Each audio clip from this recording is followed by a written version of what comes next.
Hey, it's Tim with the University of Vinyl. Over the last couple of videos, I've focused on, well, let's talk about the most recent one. I talked about a new set of speaker cables for my speakers that I think have made a huge improvement in my sound. Previous to that video, I talked about finding a great stash of promo records at a local record shop here in Fort Collins, Colorado. That shop, of course, is Driver 8 Records. Today I want to focus a little bit more, kind of bring things back around and talk about the music in a little more detail. And what I wanted to kind of key in on today is that musical definition of groove. What is groove? There's a lot of different terms for groove and feelings about groove. In fact, groove is a lot about feeling. It's what you feel, what you're taking from the music. Is it connecting with you? Is it kind of causing synapses in your brain and hitting your soul, your heart? Musicians will talk about it is the alchemy. It's that point when the musicians have kind of locked in together and they've taken the music that they're all performing to the next level because they're all kind of interlocked. Another word for that would be in the pocket. A lot of people also associate groove with rhythm, a rhythm section of a song, the bass, the drums, maybe the staccato rhythm of a rhythm guitar. In some cases, that backbeat may actually be non-human. We're going to talk about that in a minute. So that's just kind of a thumbnail sketch of groove. I think an important definition there that I touched on is that when the musicians have locked in and they are connecting off of and with each other, lifting the music up to a higher plane. Very, very lofty goals in good music, but that's what we're looking for. That's what I'm looking for. I can appreciate all different kinds of music, whether it's singer-songwriter, R&B, blues, jazz, soul, funk. I dig all of it, but groove really kind of it can get you moving. You know, a lot of this stuff was dance music. So that's where I'm headed today. I want to talk about 5 examples, 5 different albums. I'm going to key in on 5 different songs from those albums and talk about the groove, the undeniable groove. So let's start out with 1981's Ghost in the Machine, The Police. Let's talk about Demolition Man, the final song on side 1. Clocking in, I think it's 5 minutes and 57 seconds. This is an amazing track. It is driving. It is incessant. Famously, the bass line on this song was actually put down by Sting's longtime tech. A gentleman by the name of Danny Quadracci, if I'm pronouncing that correctly. Anyway, he did the bass line. The screaming tenor sax is by none other than Sting. And then, of course, you've got Andy Summers on a vintage Telecaster just throwing out improvisational licks and flourishes throughout that song. And then the beast that is Stuart Copeland, just amazing fills, a very, very powerful snare beat, and incredible cymbal hits throughout that song. If you know it, you love it, but that is Demolition Man, an incredible groove of a song. And there's a version by Sting and his backing band back in 2008 that is good, but it doesn't do justice to the early Police renditions that you can find on YouTube, the live renditions where they were augmented during that tour. The 81-82 tour, they had horns and sax on stage as well. This is just an incredible groove. And the Police were groove-based for a lot of their music. But Demolition Man, you want to find a U.S. cut on Sterling. Ted Jensen is the mastering engineer. And one of my favorite tracks. Sonny Rollins and the Contemporary Leaders, 1959. This, of course, was on a great jazz label, Contemporary Records. There is the reproduced label as it would have looked when this came out in 59. This, of course, is an OJC reissue. It sounds glorious. $20 record if you can find it, maybe $25. These are going up in value these days. The song I want to talk about here is actually How High the Moon, third song, side one. First of all, this thing is very groovy, this entire record. Kind of a really cool hard bop session where Sonny Rollins was on the West Coast. I think he was appearing at the very first Monterey Jazz Fest. He wanted to do some recording on the West Coast. Up to this point, everything had been done in New York. And by the way, these Contemporary Records, these put you in the room. The sound on these things rival, and this is a remaster, but you know the original mix is here and it's glorious. The sound engineer, his name was Roy Dunan. If you're a jazzer, probably know all about Roy Dunan. But he was the recording engineer on these sessions. All those great records. Art Pepper records as well. Hampton Hawes records. And this is just a fantastic sounding record. But back to the song I want to key in on. How High the Moon was a practice take. The guys were waiting around for Hampton Hawes, the piano player, and Shelly Manne, the drummer on the record, to show up. They weren't there in the studio yet. So it was Leroy Vinegar on bass, Barney Kessel on guitar, and of course Rollins on tenor sax.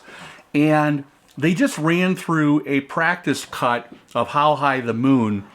It was recorded, and it is an amazing track. There is just so much feel, so much groove in this song. It's breathtaking.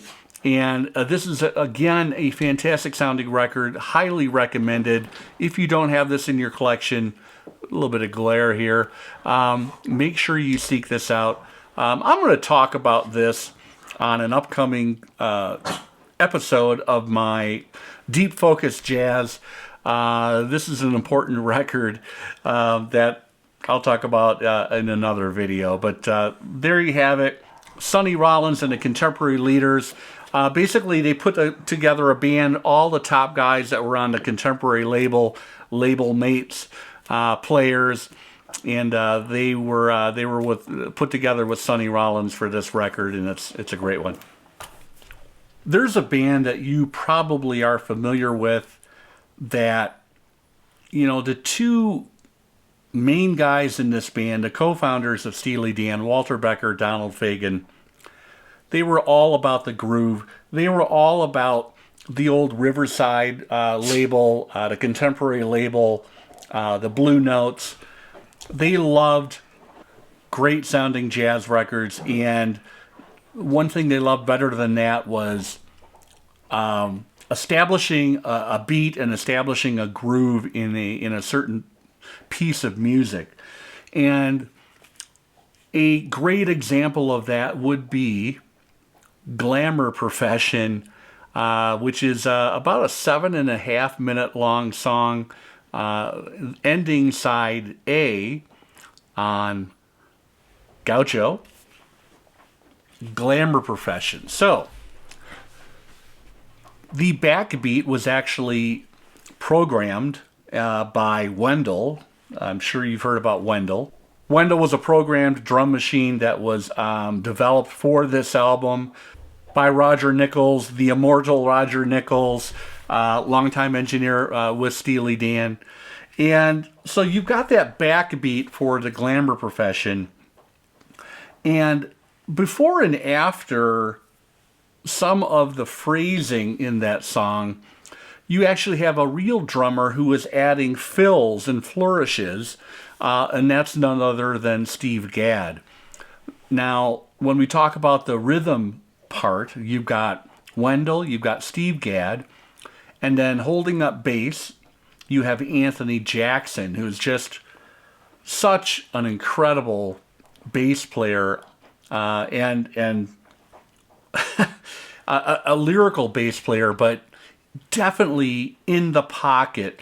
The way this song was constructed and produced, and this was very much a produced song, like so much of Gaucho was. So once we move away from the actual beat of the song, we add in different layers and nuances, and a big part of that is Donald Fagen himself on synthesizer. I think he's also on an electric piano here and there. And then one of the key players on this song is Rob Mounsey on acoustic piano. Very gorgeous piano player. Also adding a lot of coloring, a lot of frills throughout that song. Kind of adding a little kind of a funhouse vibe to the actual song. And I'm not going to talk about the lyrics and the meaning of the song. It's legendary. But Glamour Profession is one of the Danest of all Dan songs. It's just amazing. Supposedly, Walter Becker is the lead. He kind of took the lead as far as the writing of that song.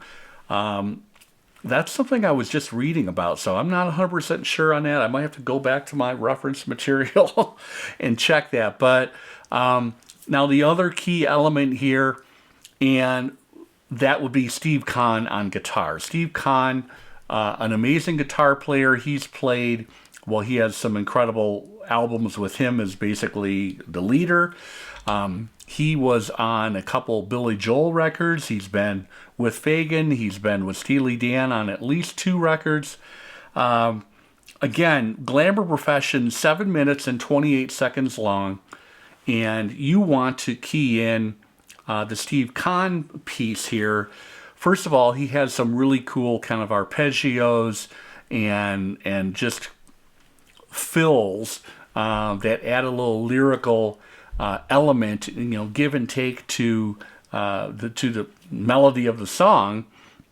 But there is an incredible, probably a 1.5-minute long solo that actually fades out with the ending of the song. A beast of a song, Glamour Profession, and the groove is just stupendous on this, as well as the entire album. Gaucho, 1980, Steely Dan. Recorded in late 1974 and put out in 1975, this next record is one of the best, one of the finest examples of soul jazz, soul funk jazz moving into R&B, elements of disco at this point in time when it came out in 1975 as well. That is Mr. Magic on Kudu, Grover Washington Jr. with an amazing band behind him on this record. The song I want to talk about, that would be the title song, which clocks in an epic over 9 minutes. First song on side B.